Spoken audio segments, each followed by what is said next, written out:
다섯째 날 고난주간에 나온 여러분들을 주의 이름으로 환영하고 다시 한번 축복합니다. 우리는 고난주간에 성막에 나타난 예수 그리스도라는 주제로 말씀을 듣고 있습니다. 제가 여러분들에게 성막이 뭔지를 계속 말씀합니다. 첫째 날은 우리가 성막 뜰에 분향단이 있었다. 죄송합니다. 번제단이 있었다. 한번 그림을 볼까요? 확대 한번 해주시면 출입문을 들어서 성막들에 오면 제일 먼저 짐승을 태워드리는 무엇이 있습니까? 번제단이 있다. 저건 뭘 상징한다고 그랬습니까? 예수님의 십자가다. 그분이 우리 죄를 위해서 십자가에서 물과 피를 다 쏟고 대속하셨다. 그래서 번제단은 십자가를 상징한다. 죽음의 장소라는 거죠. 우리 죄악의 죽음의 장소. 그리고 번제단을 지나면 바로 물두멍이 나옵니다. 물두멍, 세숫대야라는 말이에요. 손과 발을 씻듯이 우리의 죄를 날마다 회개하는 곳, 거기가 물두멍이라는 것입니다. 우리가 예수님 믿고 거듭났지만 매일매일의 죄를 고백하지 않으면, 시인하지 않으면 우리의 죄는 다시 우리를 죄 가운데로 이끌어간다는 거죠. 우리 안에는 아직도 주님께서 끝까지 정복하라고 말씀하신 죄의 욕망, 근원, 바로 이기심이라고 말씀했습니다. 그것을 날마다 회개하는 것, 이게 바로 물두멍이다. 여기까지는 성막들입니다. 그리고 이제 성막들에서 들어오면 바로 제일 먼저 오른쪽에 떡상이 있어요. 떡상은 뭘 상징합니까? 예수님의 생명의 말씀, 예수님의 생명의 떡, 살리는 말씀, 그거를 바로 생명의 떡이다라고 말씀했어요. 매일 먹는 겁니다. 누가 먹습니까? 제사장만 먹을 수 있어요. 예수님을 믿고 우리가 하나님의 자녀가 된 왕 같은 제사장들인 우리만 먹을 수 있다는 거예요. 그리고 그 떡상 맞은편에 뭐가 있습니까? 등대가 있죠. 메노라, 등잔대. 거기는 바로 빛으로 오신 예수님이 우리에게 빛을 비춰주셔서 우리의 어둠, 우리의 죄악을 다 몰아내서 빛으로 살 수 있는 삶을 주는 것이 바로 등대다, 등잔대다라고 말씀했습니다. 오늘은 이제 그 등대와 떡상 한가운데 분향단이라는 것을 말씀을 듣기를 원합니다. 우리 오늘 말씀 1절을 같이 한번 읽어봅시다. 30장 1절. 너는 분향할 제단을 만들지니 곧 조각목으로 만들되. 아멘. 분향단은 향을 피워서 올려드리는 것을 분향단이라고 해요. 근데 조각목으로 만들어라. 조각목은 가시나무라고 했어요. 가시나무, 쓸모없는 나뭇가지를 모아서 그거를 잘 쳐서 그것을 순금으로 다 싼 것. 그래서 모양이 굉장히 아름답습니다. 제가 한번 사진을 보여드릴게요. 한번 보세요. 자, 저게 바로 분향단이에요. 그래서 가로 세로 1규빗씩 한 50cm, 높이는 2규빗, 한 1m가 되는 저런 정사각형의 기둥 모양이 바로 분향단입니다. 그래서 잘 보면 저 분향단은 전부 금으로 쌓여 있어요. 그리고 위에는 향을 피울 수 있는 뿔을 4구퉁이를 만들어서 정 가운데에다가 향을 피우겠습니다. 근데 중요한 것은 저 분향단에서 반드시 향만 피워야 돼요. 어떤 향? 하나님이 만들라고 명령하신 향만 피울 수 있습니다. 다른 향을 피웠다, 죄송하지만 죽습니다. 그리고 저 분향단은 반드시 제사장만 피울 수가 있습니다. 왜? 저기는 성소거든요. 지금 성소. 성소는 누구만 들어갈 수 있습니까? 제사장만 들어갈 수 있습니다. 그럼 분향단은 왜 피우냐 이거예요. 무엇을 하기 위해서 피우냐? 우리 오늘 본문의 말씀 6절을 같이 한번 읽어보겠습니다. 30장 6절. 그 제단을 증거계 위 속죄소 맞은편 곧 증거계 앞에 있는 휘장막에 두라. 그 속죄소는 내가 너와 만날 곳이며. 아멘. 이 말씀을 쉽게 이해하려면 앞에 그림을 한번 다시 보여주실까요? 그림 보면 저 분향단 맞은편에 바로 지성소라고 하는 곳인데 그걸 휘장으로 이렇게 막아놨어요. 그 휘장으로 막아놓은 그 바로 앞에 분향단을 놔라 이거예요. 왜? 거기서 내가 너와 만나겠다 이겁니다. 그러니까 지금 하나님의 성막을 짓는 목적은 만나려고 짓는 거예요. 누구랑요? 하나님의 백성들과. 근데 그냥 만날 수 없고 저 출입문과 번제단, 물두멍, 떡상 등대를 거쳐야 만날 수 있다. 여러분, 우리가 하나님을 만나는 건 그냥 예배당에 나와서 기도하고 찬양하고 하나님을 만나는 것은 이거는 신약 이유입니다. 예수님이 이 땅에 오셔서 십자가에 죽고 부활하신 후에 이렇게 자연스럽게 나올 수가 있는 거예요. 좀 죄송한 얘기지만 우리가 구약으로 시대를 바꾸면 우리 다 죽습니다. 왜? 이렇게 만날 수가 없거든요. 짐승을 태워 죽이고 손과 발을 씻어야 되고 떡을 먹어야 되고 빛을 받아야 되고, 근데 우리는 그것을 다 예수님의 공로, 예수님의 은혜 때문에 이렇게 몸도 마음도 편하게 와서 예배를 드릴 수 있는 겁니다. 그래서 분향단은 뭘 상징하느냐? 바로 예배자의 자리를 분향단이라고 하는 겁니다. 지금까지 우리가 무엇을 거쳐왔냐면 예배 드리기 위한 준비를 거쳐온 거예요. 준비. 그러니까 처음 예배 드리는 사람들은 그냥 나와서 하나님을 만나는 게 아니라 저런 과정들을 통해서 죄를 사함받고 날마다 죄를 회개하고 말씀을 먹고 주님의 빛을 받아야 비로소 하나님이 예배대로 받아주신다. 그러니까 예배가 얼마나 어려운 절차인지를 여러분이 아실 수 있을 거예요. 히브리서 9장 6절에 보면 이 모든 것을 이같이 예비하였으니 제사장들이 항상 첫 장막에 들어가 섬기는 예식을 행하고 이렇게 되어 있습니다. 저 장막을 지금 등대 떡상 분향단을 첫 장막이라고 해요. 장막을 처음 지나왔다는. 그리고 둘째 장막이 있어요. 저 분향단 너머에 법궤를 들어가려면 휘장 또 하나를 지나가야 돼요. 그걸 둘째 장막이라고 해요. 그래서 첫째 장막, 둘째 장막을 지나야 진짜 하나님을 만나는 겁니다. 분향단에서는 뭐하냐? 예배자가 되어서 하나님을 만날 준비를 하는 겁니다. 지금 우리가 매주 예배 드리죠. 새벽에도 예배 드리죠. 왜 예배합니까? 하나님을 만나는 준비하는 거지. 신랑 신부가 결혼식에서 결혼을 하면 평생 같이 삽니다. 근데 결혼식을 한 번도 안 한 사람이 갑자기 결혼식을 하려면 쉬울까요? 어려울까요? 굉장히 어렵죠. 그래서 뭘 합니까? 하루 전에 예행 연습을 하는 거예요. 신부의 어머니는, 신랑의 아버지는, 신부는 여기 있어서 어떻게 불을 지피고 또 자리하고 이런 걸 다 예행 연습을 하는 거예요. 왜? 결혼식을 잘 준비하려고. 마찬가지입니다. 지금 우리가 예배를 새벽에 나와서 주일날 드리는 것은 누구를 만나기 위한 준비입니까? 하나님을 만나기 위한 준비 운동하는 거예요. 예행 연습하는 겁니다. 하나님 나라 가서 우리가 전혀 준비 안 된 상태에서 하나님의 신부가 된다? 죄송하지만 굉장히 어려울 겁니다. 준비가 안 됐는데 갑자기 주님을 만나서 뭘 어떻게 여러분들이 청와대에 들어가려면 그냥 들어갈 수 있나요? 보안대를 통해서 보안 요원을 거쳐서 준비를 하고 대통령에게 질문할 것, 질문하지 마 이런 걸 다 거쳐야 대통령을 만날 수 있는 것처럼 하나님을 만나려면 예배자의 자리에서 훈련된 삶이 있어야 된다는 겁니다. 그거를 분향단이라고 해요. 분향단에서 우리가 하나님을 만날 준비를 하는 거예요. 그래서 하나님은 내가 너와 거기서 만나주겠다. 6절에서 말씀하는 거예요. 속죄소는 즉 저 분향단 장막 너머에 있는 속죄소, 법궤를 덮고 있는 뚜껑을 속죄소라고 합니다. 거기서 만나지만 그 만나기 직전에 하나님은 분향단 앞에서 만나주겠다. 뭐 하려고? 예배를 받으시려고. 그래서 하나님이 가장 기뻐하시는 것은 예배입니다. 여러분들이 주일에 한번 드리는 예배를 하나님은 고대하면서 학에 목이 빠질 정도로 여러분들을 기다리고 있다는 거예요.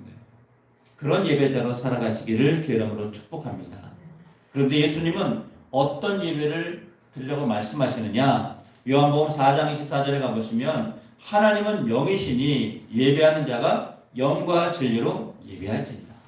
한번 따라해볼까요? 영과 진리로. 예배는요 그냥 드리면 안 됩니다. 민수기 26장 61절에 가보면 아론의 아들 나답과 아비후가 하나님께 다른 불을 여호와 앞에 들이다가 죽었더라 라는 말씀이 있어요. 여러분 제사장이요 제사드리다가 죽습니다. 좀 어이없는 얘기가 나와요. 여러분이 예배드리다가 예를 드는 거예요. 갑자기 죽었다. 사람들이 웅성거리겠죠. 왜 죽었을까? 쟤 다른 불을 드렸대. 쟤 예배하다가 졸았대. 쟤 예배하다가 뭐 핸드폰 했대. 예를 드는 거예요, 여러분. 예배는요, 하나님께만 집중하는 겁니다. 여러분 대통령 앞에서 핸드폰하고 졸고 죄송합니다. 그러면 대통령이 어떤 마음을 가질까요? 너 나 만나는 게 목적이냐? 여기 와서 너 졸고 핸드폰하고 네가 하고 싶은 게 목적이냐? 대통령이 물어보지 않을까요? 나 왜 만나러 왔니? 평생 만날 수 있을까 말까 그 자리를 우리가 가서 예를 드는 겁니다. 그렇게 한다면 대통령의 마음이 어떻겠습니까? 하나님은 어떤 마음이 들까요? 야, 너 나 만나러 왔으면 나에게 집중해야 되지 않겠니? 이게 주님 마음인데 우리는 계속 우리 할 일을 하는 거예요. 예배당에 나와도 말씀을 들어도 기도를 해도 내가 필요한 것만 구하고. 죄송한 얘기지만 우리가 그렇게 하나님을 예배하고 있지 않는 얘기예요. 새벽에 한번 나와서 드린 거 굉장히 어려운 거 저도 압니다. 저도 새벽 기도가 솔직하게 지금도 어려워요. 20년 이상 했는데 새벽에 나오는 건 정말 어렵습니다. 그런데 생각해 보세요. 우리가 이렇게 예배하고 준비할 때 누가 가장 기뻐하실까요? 여러분 부모님일까요? 담임 목사님일까요? 나 자신일까요? 누구일까요? 하나님이라는 거죠. 하나님이 너 나 만나기 위해서 새벽장 설쳐가면서 부모님에게 알람 부탁해놓고 나 만나러 왔구나. 하나님이 정말로 기뻐하신다는 거죠. 그거를 영과 진리라고 말하는 겁니다. 영과 진리는 모든 포커스를 하나님께 두겠다는 거예요. 내 마음도, 내 생각도, 내 몸도, 내 영도 당신께만 집중하겠습니다. 그럼 하나님은 어떤 마음이 들겠습니까? 야, 진짜 내가 너 때문에 오늘 하루 기분이 정말 좋아졌다. 너 때문에 내가 살겠다. 사람도 그렇잖아요. 나는 당신께만 집중하겠습니다. 제가 우리 그 천둥이라고 애완견을 한 4년째 키우고 있어요. 아들, 딸들이 좋아해가지고. 근데 천둥이를 보니까 걔는 항상 나만 쳐다봐요. 왜? 먹을 걸 주니까 내가 별로 특별히 사랑해주고 이뻐해주도 않는데 걔는 나만 쳐다봐. 특별히 밥 먹을 때는 나만 계속 쳐다보는 거예요. 왜? 뭔가 줄까 봐. 근데 그 눈빛이 너무 애절한 거예요. 내가 볼 때는. 안 주고 싶은 마음이 안 들 정도로 뭔가 주고 싶은 마음. 여러분 동물도 그런데 사람이 바라볼 때 하나님이 우리를 바라볼 때는 어떤 마음일까요? 우리가 하나님을 계속 쳐다볼 때 하나님께 집중할 때 공부할 때도 놀 때도 잠자는 시간에도 특별히 예배당에 나서 하나님께 예배할 때 하나님께만 집중한다면 저도 그런 마음이 우리 애완견에게 주고 싶은 마음이 드는데 하나님은 어떤 마음이 드실까?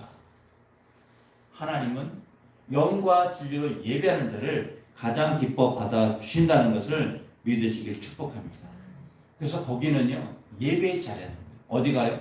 분향단. 우리가 향을 피울 때마다 하나님은 기뻐 받아 주신다는 거예요.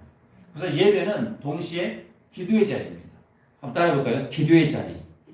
우리 7절을 같이 한번 읽어봅시다. 7절 시작. 아론이 아침마다 그 위에 향기로운 향을 사르되 등불을 손질할 때에 살을 찌며. 아멘. 분향단의 목적은요 향을 피우는 거예요. 등잔 때의 목적은 뭘 피우는 거죠? 불을 피우는 거예요. 그래서 성소를 밝히는 거는 등잔 때고 분향단은 아까 다시 한번 분향단 그림을 볼까요? 저거는 향을 피우는 거예요. 향. 여러분 향 아시죠? 네. 여러분이 가장 좋아하는 향 예를 들면 라벤더 향이다. 라벤더 향을 상기를 생각해 보세요. 향을 맡을 때 기쁨이 있잖아요. 그렇죠? 근데 하나님이 그 향을 하나님이 명령하신 것만 가지고 만들게 하시는데 그 향을 피우면 향기로운 향을 하나님이 받아주시겠다. 그래서 이 향을 성경은 기도라고 해석합니다. 요한계시록 5장 8절에 가보시면 그 두루마기를 취하심에 네 생물과 24 장로들이 그 어린 양 앞에 엎드려 각각 검은고와 향이 가득한 금 대접을 가졌으니 이 향은 성도의 기도들이라. 아멘. 한번 따라해볼까요? 기도들이라. 무엇이요? 향이. 분향단에서 피우는 향을 성경은 기도라고 해석한 거예요. 그러니까 여러분들이 기도한다는 것은 구약에서는 무엇을 피우는 겁니까? 향을 피운다는 거예요. 제사장이 매일 아침에 들어가서 향을 피우고 저녁에 향을 피워야 돼요. 왜?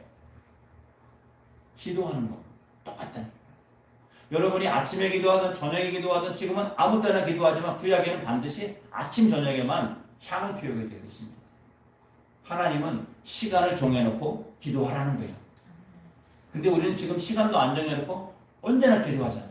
내가 하고 싶을 때 하고 안 하고 싶을 때 안 하고. 주님이 그것도 받아주겠다는 거예요. 중요한 건 향을 피우듯이 하나님께만 기도하라는 거예요.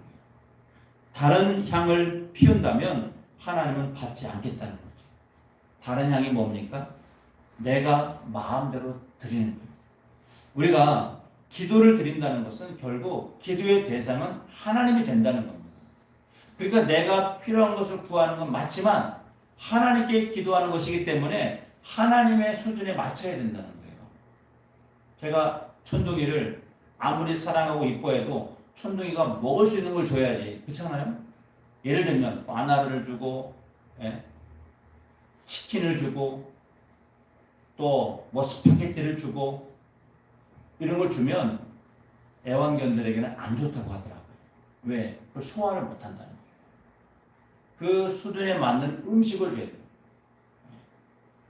사람에게도 하나님은 맞는 수준의 기도를 응답해 주시지 내가 원한다고 이거 주세요 저거 주세요 잘못하면 우리가 위험할 수 있다는 거예요.